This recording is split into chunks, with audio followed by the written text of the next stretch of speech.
문학 첫 번째 시간은 호메로스. 호메로스의 대표적인 서사시 중 첫 번째인 일리아스에 대해 살펴보도록 하겠습니다. 호메로스는 고대 그리스의 최고의 작가이자 서사 시인으로 여겨지고 있습니다. 기원전 800년경부터 750년경까지 산 것으로 추측되고 있죠. 호메로스에 대한 평가를 보자면 모든 위대한 문학 작품은 일리아스이거나 오디세이아이다.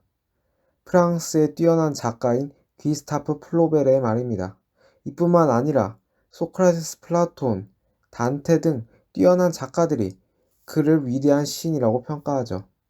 호메로스의 서사시 일리아스 오디세이아는 서양 최초의 문학 작품으로 여겨집니다. 역사상 가장 위대한 시로도 평가받죠. 또한 이를 통해 그리스 문화의 바탕을 마련했고 더 나아가 서양 문명, 문화의 근원을 형성했다고 평가받습니다.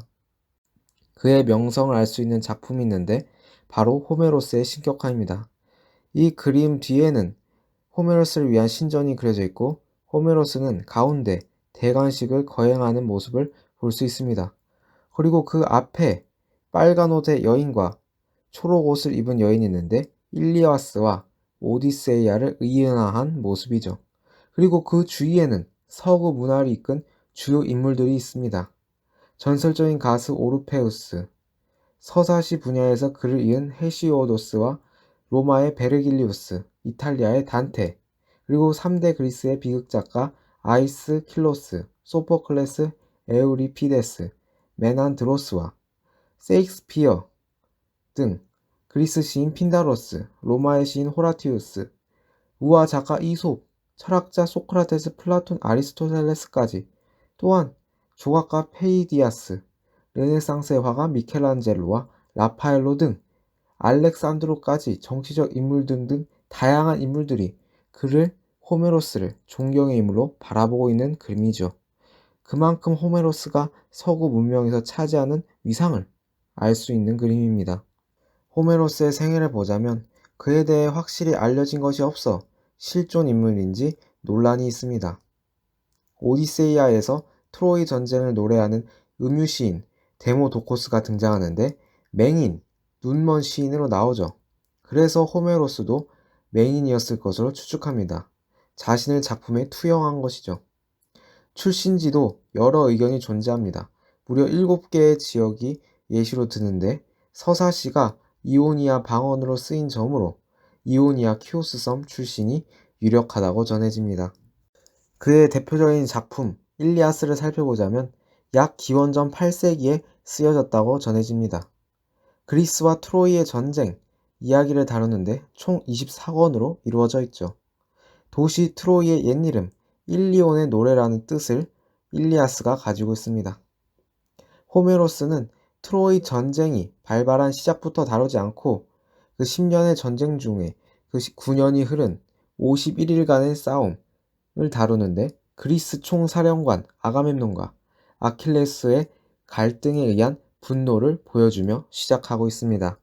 일리아스의 시작 부분을 보자면 진노를 노래하라 여신이여, 펠라우스의 아들 아킬레우스의 파괴적 분노를, 이는 수만의 고통을 아키아이아인들에게 주었고 영웅들의 수많은 굳센 혼백들을 하데스에게 내던졌으며 그들 자신들의 먹잇거리로 만들고 있었으니 개들과 온갖 새들에게, 그리고 제우스의 뜻은 이루어지고 있었으니 아트레우스의 아들 사람들의 왕과 고귀한 아킬레우스가 불화를 일으켜 서로 갈라섰던 바로 그 순간부터 신들 중에 누가 대체 그 둘을 함께 놓아 불악해 했는가?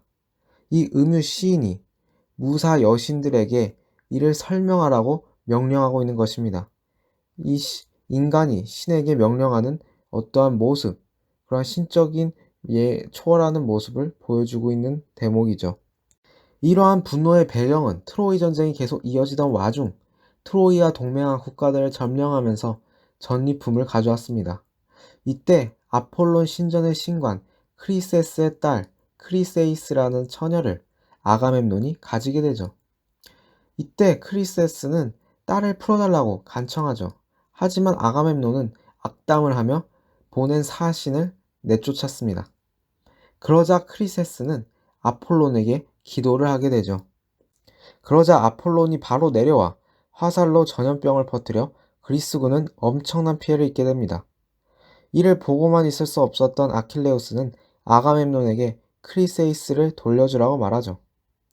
그러자 그는 그럼 대신 아킬레우스의 여인이었던 브리세이스를 빼앗을 것이라고 합니다. 그래서 아킬레우스가 분노하게 되는 것이죠. 이처럼 서사시의 중심이 되는 사건을 바로 다루기 때문에 로마의 시인 호라티우스는 호메로스가 청중을 사건의 한가운데로 이끌어온다고 표현하였죠. 참고로 호라티우스는 카르페 디움, 현재에 집중하라는 말로 유명한 인물입니다. 또한 아킬레우스의 분노를 진노라고 표현하는데 이는 맨인으로 신에게 붙는 말입니다. 신에게 붙는 표현인 거죠. 그가 신적인 분노를 했다는 것을 보여주고 있는 것입니다. 그러자 아킬레우스는 분노하여 칼을 뽑아들어 아가멤논과 싸우려 하고 하였지만 그때 아테네 여신이 그를 막습니다. 옆에 그림이 그 장면을 보여주고 있는 것이죠. 그래서 싸우지는 않았지만 전장에서 떠나겠다고 선언하며 아킬레우스는 떠나려고 합니다. 하지만 결국 브리세이스는 아가멤논에게 넘어가게 됩니다. 아가멤논이 총사령관이었기 때문에 그의 권력이 강했기 때문이죠. 이에 대해 아킬레우스는 슬픔을 느끼며 자신의 어머니인 바다의 여신 테티스에게 호소합니다. 테티스는 아들의 분노와 슬픔을 느끼고 올림푸스로 가서 제우스에게 트로이 군이 승리하게 해준다면 그리스 군이 아킬레우스의 명예를 존중하게 될 것이라고 말합니다. 이 왼쪽에 보이는 그림이 바로 테티스가 제우스에게 간청하는 모습을 그린 그림입니다. 테티스의 간청에 제우스는 헤라가 알면 곤란해질 것이라고 하지만 이내 눈썹을 아래로 숙이며 수락합니다. 신들이 전쟁에 직접 간섭하는 것을 꺼렸기 때문이죠. 그러자 올림푸스 산이 흔들렸다고 합니다. 제우스의 위엄을 보여주는 모습이죠. 다음 전투에선 트로이가 이기게 되고 그리스군은 후퇴하고 맙니다. 전투에서 지자 아가멤논은 아킬레우스에게 선물을 보내고 브리세이스를 돌려주며 사죄를 하지만 거부하고 맙니다. 그리스군은 계속 위기에 봉착하게 되죠. 이를 지켜보기만 할 수 없었던 아킬레우스의 사랑했던 친구 파트로클로스가 찾아와 지금 그리스군이 처한 상황을 말해줍니다. 그리고 자기라도 전투에 나가겠다고 말하죠. 파트로클로스는 아킬레우스에게 이렇게 말합니다. 커다란 재앙이 우리 군사들을 휩쓸고 있다네. 용맹한 우리의 전사들이 화살에 맞고 창에 찔려 함선에 쓰러져 있네. 그런데 아킬레우스, 자네는 여전히 완고한 모습이군. 자네가 품고 있는 원한에 내가 동요되지 않기를 신께 빌어야겠네.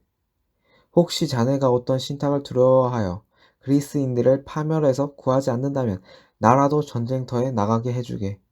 자네의 갑옷을 내가 걸치고 나가면 트로이인들이 나를 아킬레우스에 착각하고 물러갈 수도 있지 않겠는가. 일리아스의 16권 중에서 나오는 글입니다. 이를 듣고 아킬레우스는 자신의 무구들을 파트로클로스에게 전해주죠.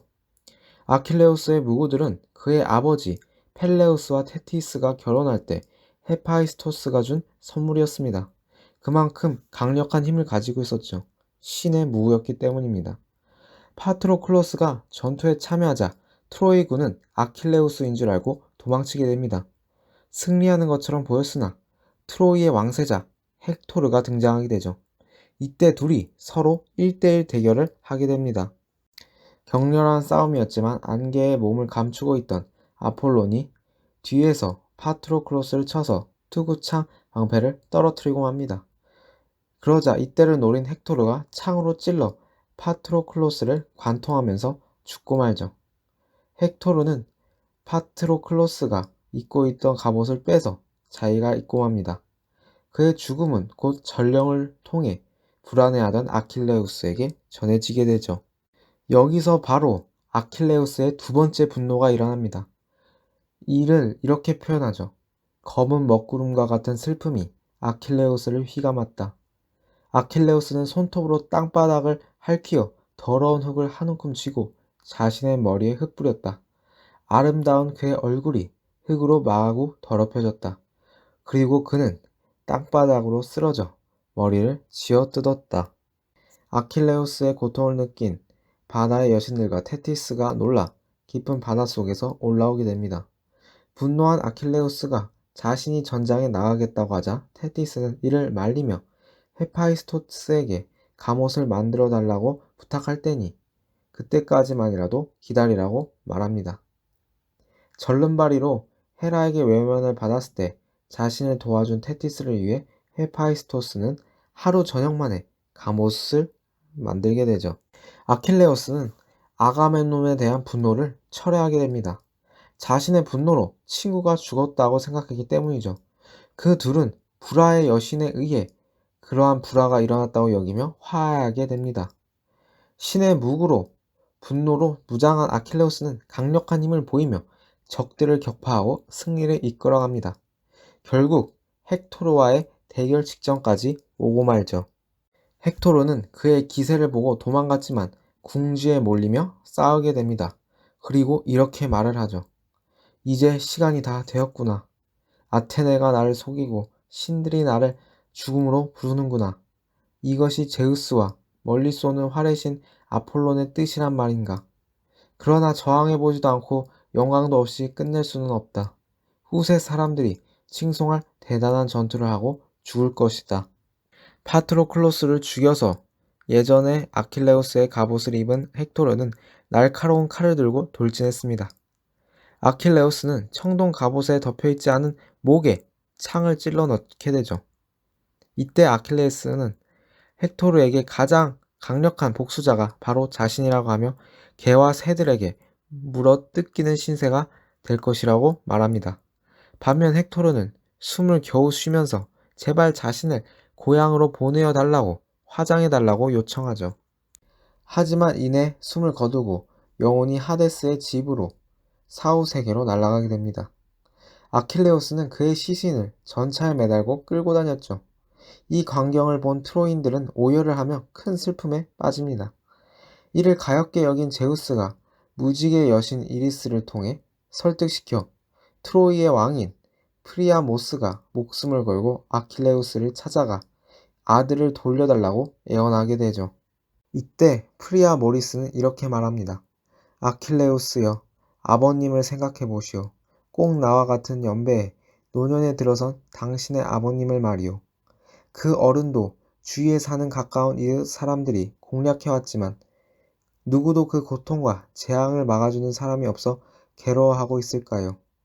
그래도 아버님께서는 당신이 살아있다는 말을 듣고 속으로 기뻐하며 언젠가는 사랑하는 아들이 트로이에서 돌아오는 것을 맞이할 수 있으려니 생각하고 날마다 기다리면서 지낼 것이요. 그런데 나는 이 얼마나 불우한 사람인지 광대한 트로이 왕국에서 남달리 훌륭한 자식을 두었지만 무슨 병고인지 이제 하나도 남지 않았소. 존엄한 아킬레우스여, 나는 그대의 손에 죽은 헥토르의 시신을 데려가려고 어마어마한 배상금을 가지고 왔소. 그대의 아버지를 생각해서 나를 불쌍히 여겨주시오. 난 자신의 아들을 죽인 남자의 손에 입술을 맞추는 이 지상에서 전무후무한 일을 견뎌내고 있소이다. 이를 듣고 아킬레우스는 자신의 아버지와 친구를 떠올리며 울음을 터뜨립니다. 결국 자신이 죽였던 헥토르도 그를 그리워하고 슬퍼하는 대상이 있었다는 것을 깨닫기 때문이죠. 아킬레우스는 헥토르의 장례를 치러주기로 하고 끝나기 전까지 열 이틀간 휴전해야겠다고 약속합니다. 그리고 일리아스는 마지막 부분이 이렇게 끝이 납니다. 이렇게 그들은 말을 기다리는 헥토르의 장례를 치렀다. 결국 일리아스는 아킬레스의 분노로 시작해 용서로 끝나게 됩니다. 최종 정리를 하자면 일리아스는 아킬레우스의 분노를 주로 다루며 신화와 인간의 모습에 대해 말하고 있습니다. 이후 아킬레우스도 자신이 죽였던 인물의 가족에게 자신의 유일한 약점이었던 발꿈치에 화살을 맞아 죽게 됩니다. 그래서 아킬레스 건이 여기에서 유래한 말이죠. 뛰어난 표현과 요소들을 활용하며 서사들을 이어나갈 때에도 중요한 사건에 집중하여 탁월함을 나타냈다고 평가받는 작품입니다. 여기까지가 일리아스였고요. 다음은 일리아스에 이어서 오디세이아에 대해 살펴보도록 하겠습니다.